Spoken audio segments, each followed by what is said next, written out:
So today's lectures, we are going to look into LO3 relative to leading and managing of health and social care. Um,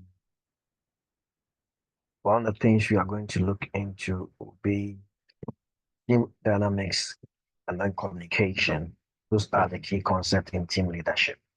Okay, where team dynamics involve the team strategy, communication patterns, interpersonal skills, and all of that. We have to look into how close and open and honest how vital this effective teamwork will do. Okay. Leaders must facilitate both formal and informal communication channels, ensuring that information flows freely in the team. Okay, collaboration. We'd have to look into how teams will have to collaborate to achieve a common goal. Okay, collaboration involves sharing decision making, manual respect, mutual respect, and leveraging the diverse skills and perspectives of the team. Okay, we have to collaborate involves shared decision making, mutual respect, and leveraging the diverse skills and perspectives of the team. Okay. Then we also have what we call conflict resolution, where conflict resolution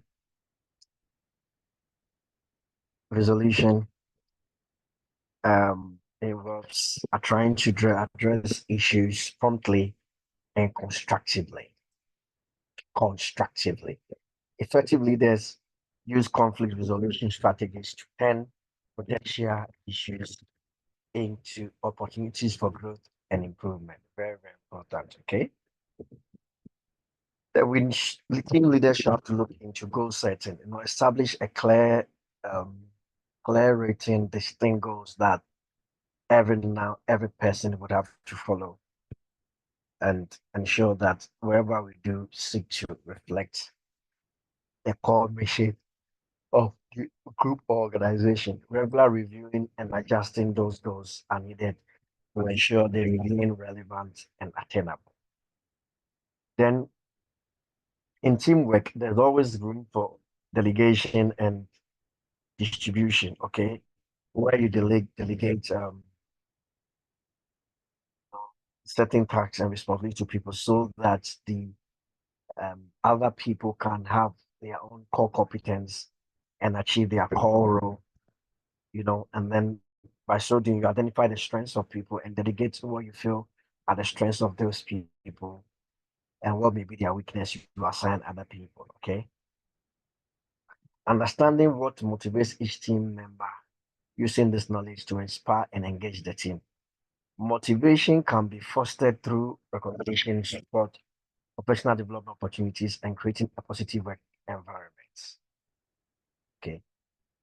Now, we've spoken about transformational leadership and situational leadership, where transformational leadership is more, transferring skills, inspiring, motivating the team through a shared vision, fostering an environment, innovation, and change. The impact, therefore, will be that it leads to higher levels of team engagement and satisfaction and performance. Situational leadership application. Adjust leadership style based on the team's maturity and readiness, providing the appropriate level of guidance and support. Okay. Appropriate level of guidance and support. Okay. What the impact will be that it enhances team development and effectiveness by meeting the team where they are.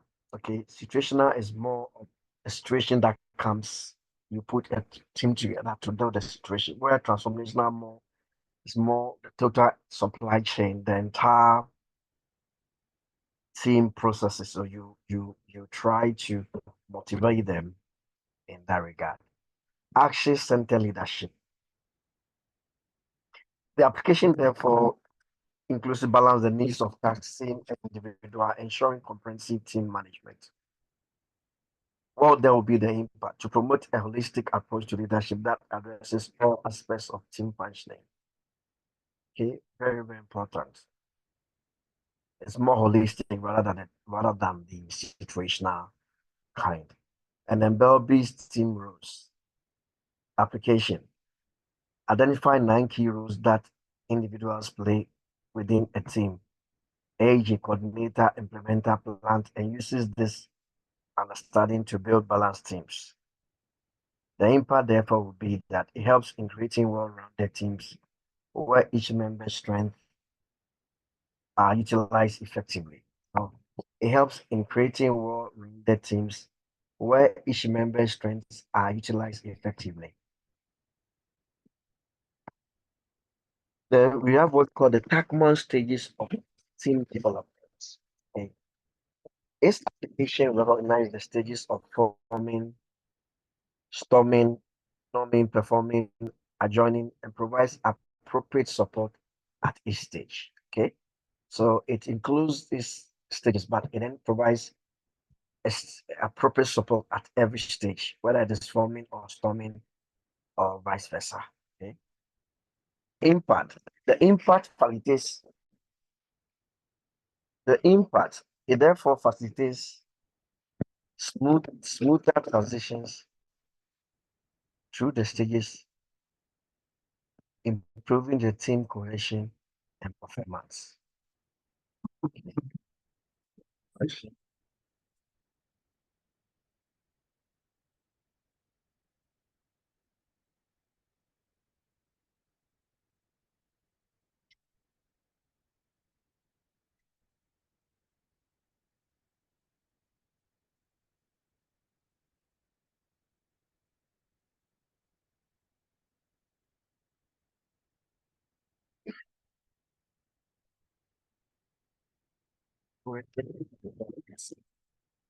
Okay,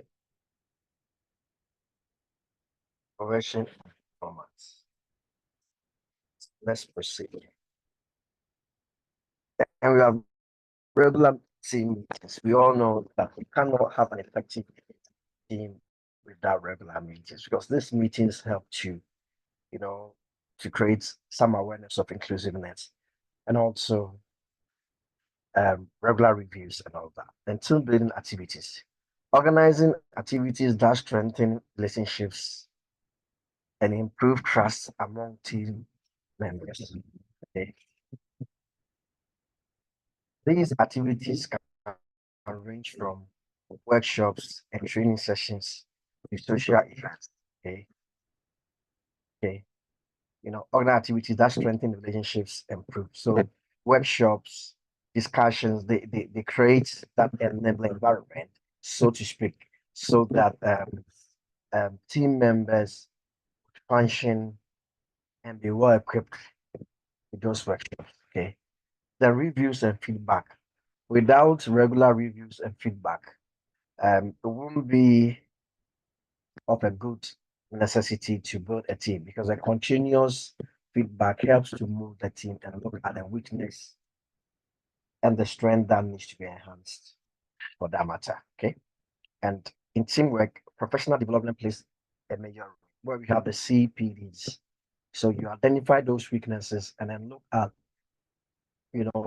interventions, programs, and activities that you can sort of place those individuals with these shortcomings and also allows them to have some kind of progression by getting them on professional development programs and trainings to equip themselves. For instance, if somebody is on level 2 qualification and wants to be a senior support worker, then you can put on a level 3 training to help to achieve that. Inclusive leadership. Ensuring that all team members feel heard, valued, and included in decision-making processes. Okay, ensuring that all team members valued and included in decision-making processes. Promoting diversity and inclusion within the team is very key. Okay. So we can say that in conclusion, effective team leadership in health and social care is essential for achieving high quality care, operational efficiency, and staff satisfaction. By understanding and applying various leadership theories and models, leaders can foster a collaborative, motivated, and high-performing team environment. The integration of these concepts to everyday practice ensures that care homes can meet the complex needs of their residents and staff, ultimately leading to a better care outcomes. Okay. Effective team development and performance are critical in health and social care settings, such as care homes, where collaboration and coordination among staff are essential for delivering high quality care. High quality care. Okay. Evaluating various theories of team development and working provides insights into how teams can be structured and managed to achieve optimal performances. All right. Okay. Now, should I look at effective membership? Selecting a team members with complementary skills and commitment to the team's goal. Very, very important. Okay. And clear processes. Establishing clear procedures for communication, decision making, and problem solving. Very, very important. Agreed objectives. Setting and agreeing on clear, measurable goals that align with the organizational's mission. Very important. Then appropriateness of team members.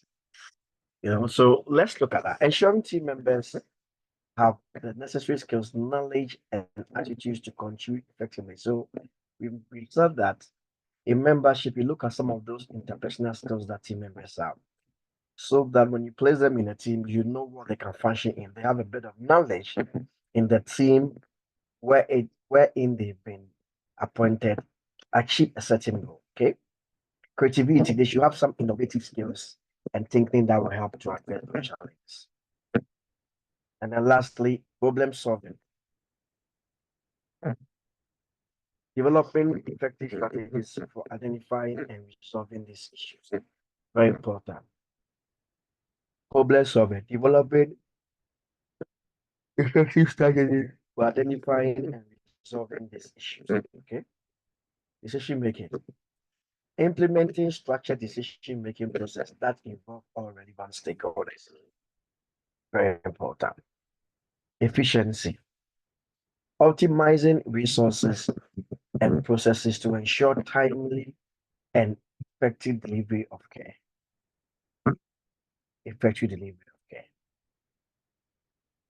So, what then are the theories of team working? We spoke about the Tuckman's team formation model, where we spoke about forming, norming, and other kinds of stages. Okay, and our conclusion is that it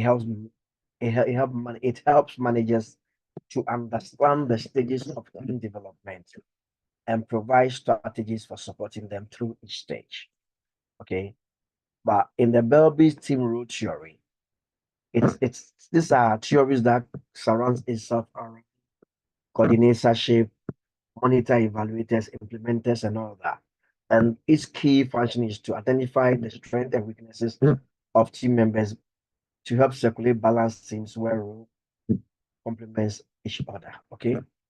Then we have the Myers-Briggs type, the Myers-Briggs type indicator, MBTI theory, which has dimensions in extraversion, introversion, and all that. Thinking, feeling, judging. And this application helps understand personality types with the team and fostering better communication and collaboration. Okay? Group model.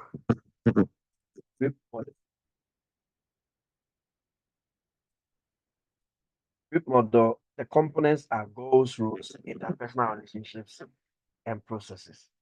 The application, therefore, is that it provides a framework for assessing and improving team performances by focusing on the key elements of the teamwork. Okay, key elements. Okay, because in a membership or one of those things are the goals in a team, the goal, the roles, the interpersonal relationships, and the processes.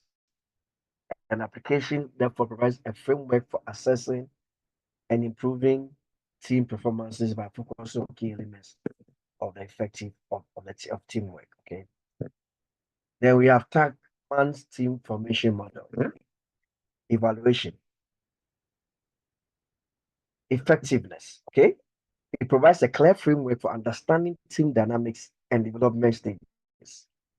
Application in care home. Okay, managers can use this model to support staff through the stages of team development, enhancing cohesion and performance. For instance, during the storming stage, managers can facilitate conflict resolution and establish clear goals. Okay, very important. So it can be identified in the early stages, and then clear goals could be assigned to solve those conflicts that may have occurred. Okay, now let's proceed and look at the evaluation. Okay, it helps in creating balanced teams and complementary roles, enhancing overall team performance. Application in care home. Identifying the strength and roles of each team member, care home managers can locate tasks more effectively, ensuring that each role is utilized optimally. For example, a plant can generate innovative ideas for improving resident care, while an implementer can ensure these ideas are executed effectively. Okay, so what the planner looks at more innovative ideas, the goals, the drawing of the goals, and all that. The implementers, maybe the supervisors, the coordinators are able to do that to make sure that they are implemented successfully. They have effectiveness, enhances understanding of personality differences, improving communication and teamwork. Okay, teamwork. Effectively, enhances understanding of personality,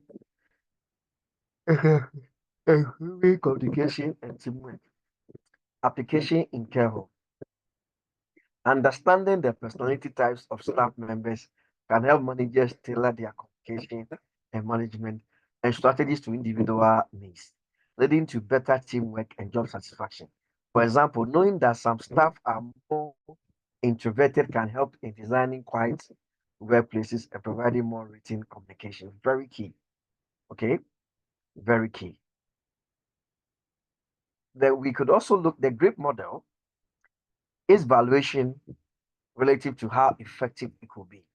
It focuses on key elements of the effective teamwork, providing a comprehensive approach to team performance. Okay, so once you identify the elements of the effective teamwork, then can provide a comprehensive approach to team performance.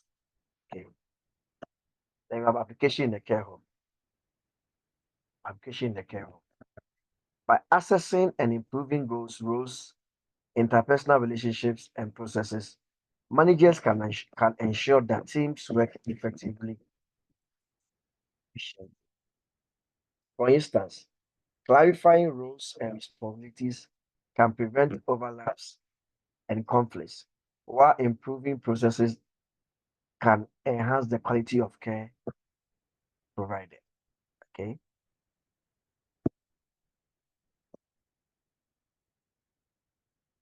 So, in conclusion, we can say the applications of team development and working theories in care home context is essential for fostering effective teamwork, improving care quality, and enhancing staff satisfaction.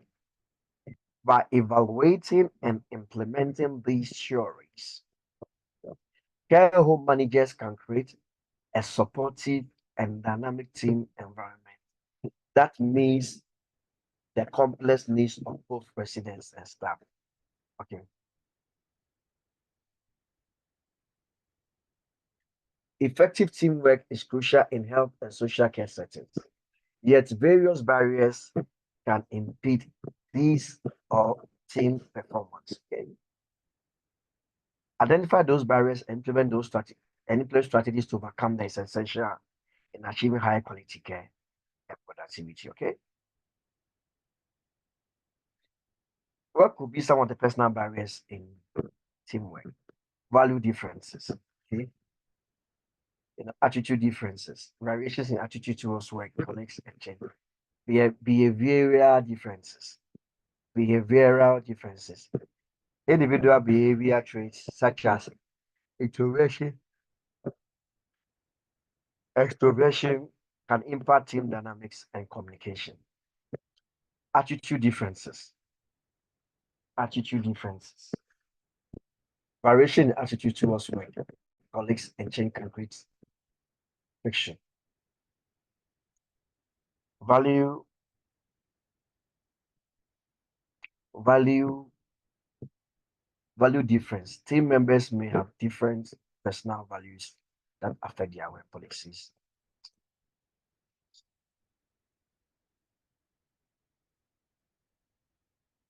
Unclear goals.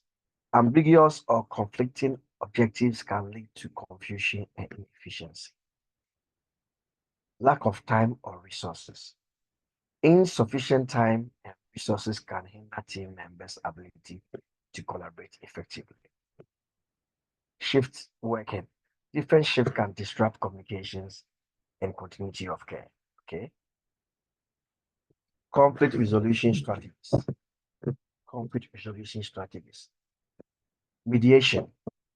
Employing a neutral third party to facilitate discussions and resolve disputes. Okay. Active listening.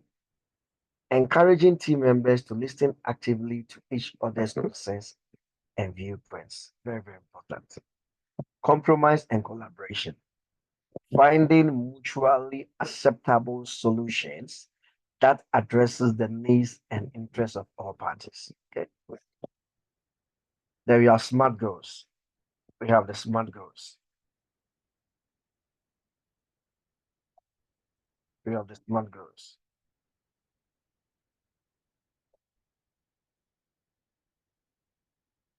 We have the smart goals. Establishing specific, measurable, relevant, and time on provide clear direction. Regular review. Okay.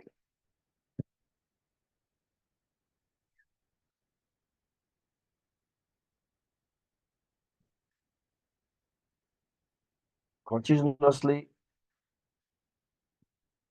reviewing and adjusting goals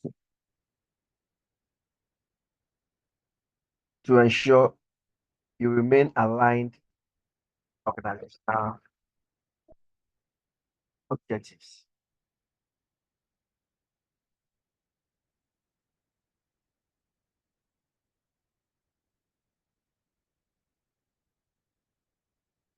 Where SMART goals is more measurable, time bound. Regular review refers to continuous reviewing and adjusting goals to ensure they remain aligned with organizational objectives. Okay.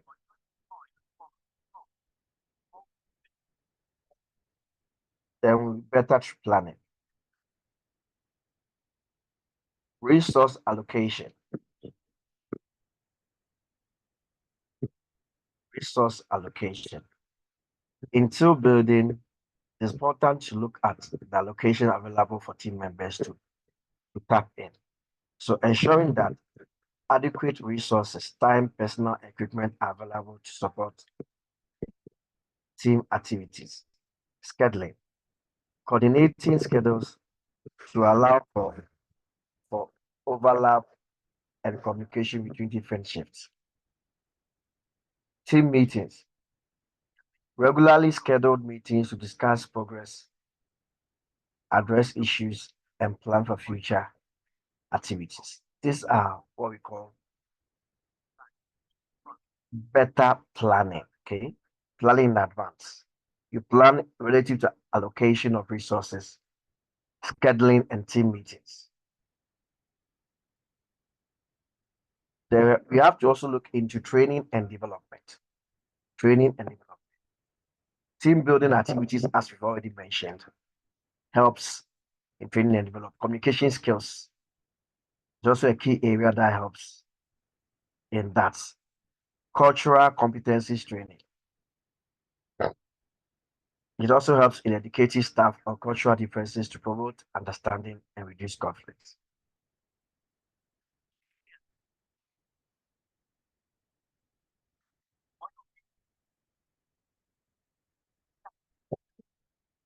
Hello. Yes, I'm told by Doctor to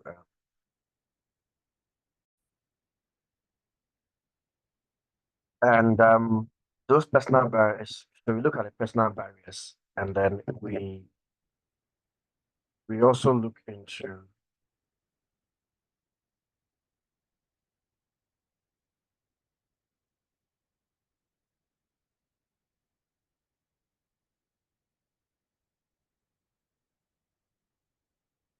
so start in summary. We look at the barrier types. We have personal and organizational, and then we have specific barriers, and we have unclear goals, time of resources, and all that. Okay.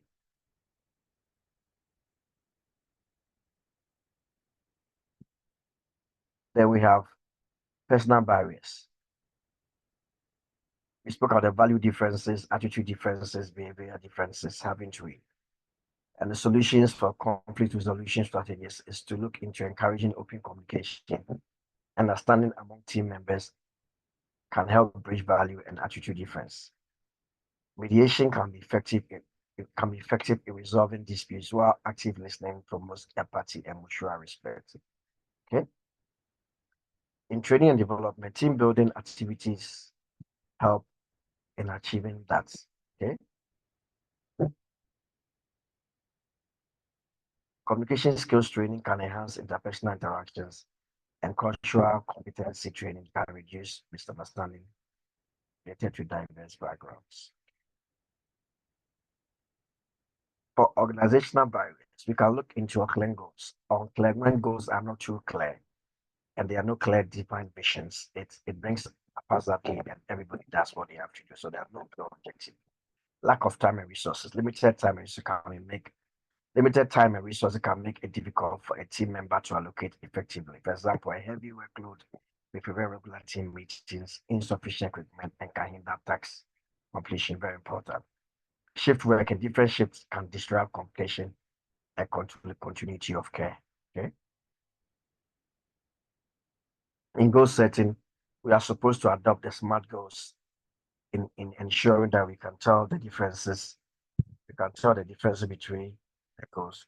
Differences also. So in smart in smart, we check into what exactly you can do in your terms active. So you have to look at the SMART goals, and students are supposed to learn the SMART goals, where it talks about specific, measurable, and then realistic and time-bound goals, which defines a clear, defined set of goals. And you realize that it is the goal setting that presupposes, defines a clear vision for an organization. Okay. And then better planning, you are able to allocate insufficient resources and coordinating schedules can mitigate the impact of time constraints and shift working. Regular team meetings provide opportunities for communication, planning, in different shifts. Okay. In conclusion, we can talk about addressing barriers to teamwork in health and social care requires a multifaceted approach that includes conflict resolution strategies, goal setting, and others. By understanding and addressing these barriers, care home managers can foster a collaborative and efficient team environment, ultimately enhancing the quality of care provided to residents. Okay. So in care home setting,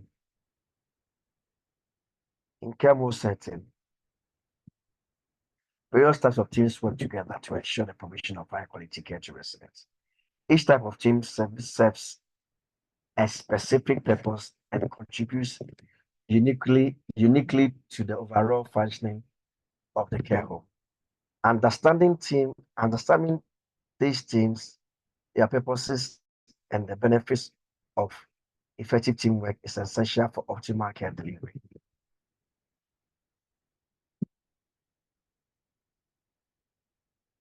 So let's see, and then let's see operational teams.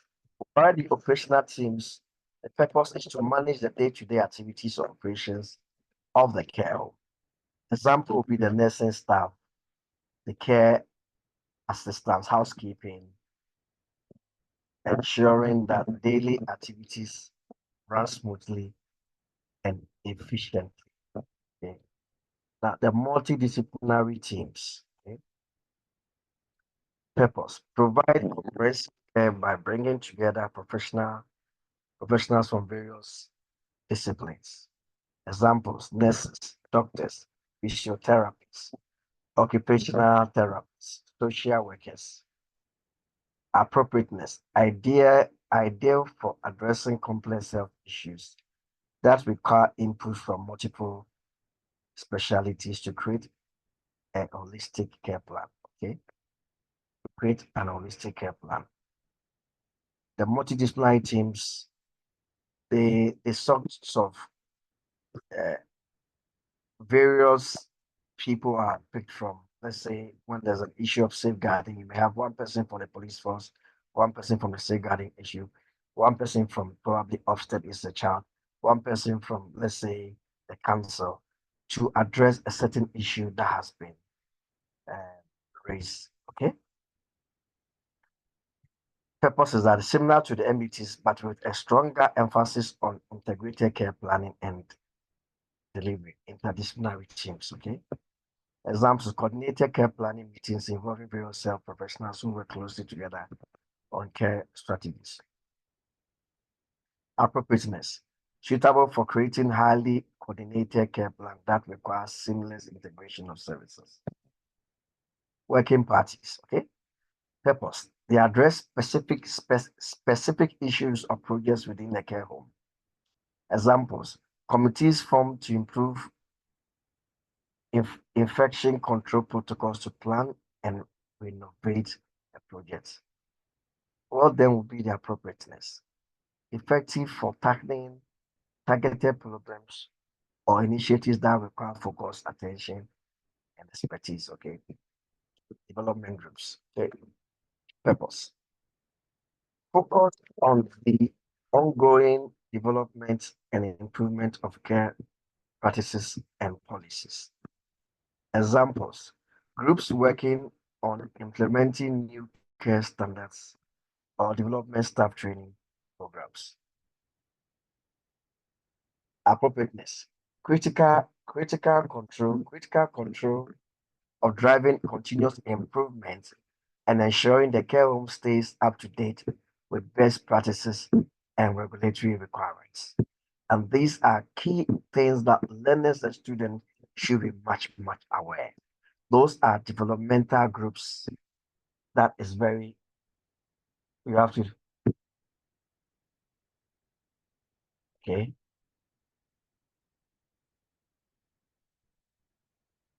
Okay.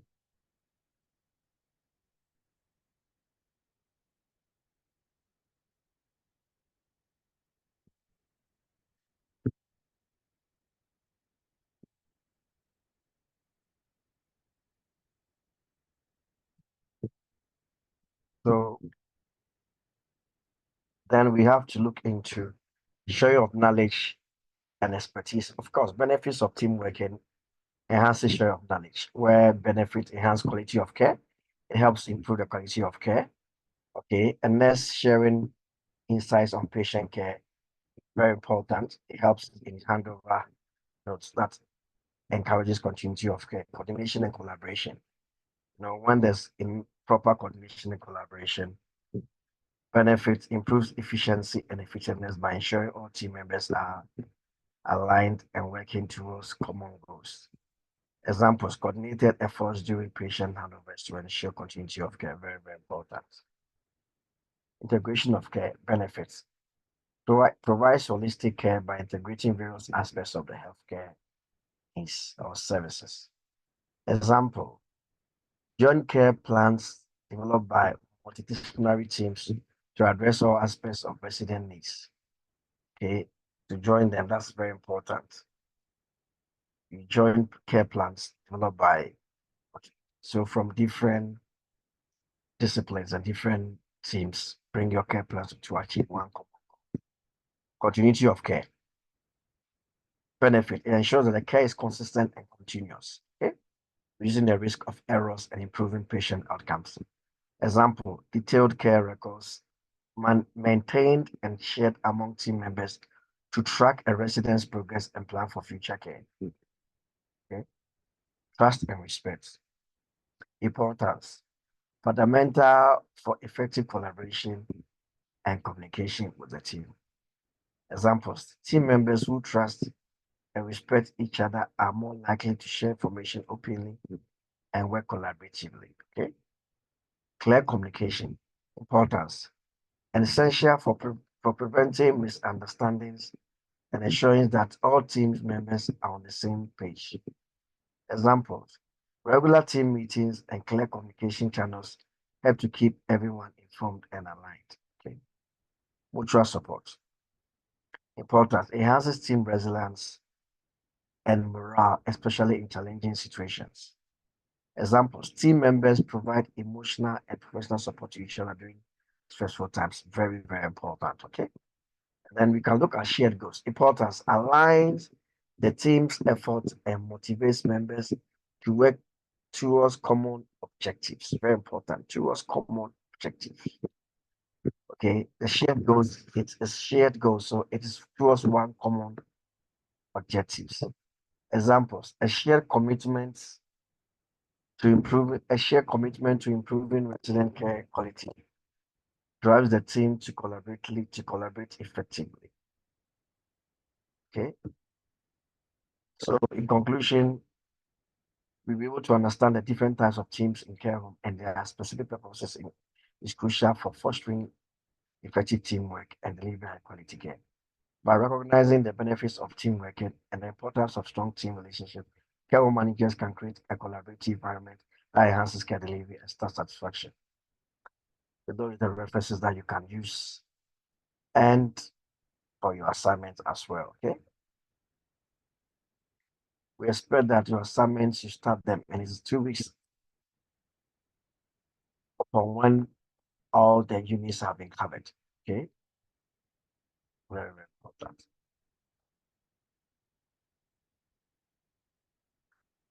So I will bring our lectures for close today. I wish you all the best. Okay. Right.